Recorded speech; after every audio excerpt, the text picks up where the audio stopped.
dowlad goboleedka Puntland ayaa deegaanadeeda ka ceerisay maamulayaasha iyo qaar ka mid ah shaqaalaha hay'adaha World Vision iyo Relief International. Nepal Fire oo ahaa madaxa hay'adda World Vision ee Puntland ayaa ka mid ah dadka ajnabiga ah ee laga ceeriyay Puntland markii lagu helay musuqmaasuq shaqaaleysiinta iyo iibka la xiriira.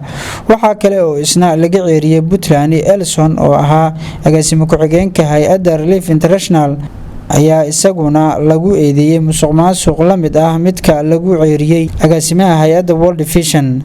Nelson eedaha kale ee loo haysto waxaa ka mid ah in muddo 3 jeer ah loo xiray dalku galka oo ka dhacsan isla markaana uu ka dhaga adeegay inuu cusboonaysiiyo ama muddada uu joogayo kordhisto dalka Soomaaliya.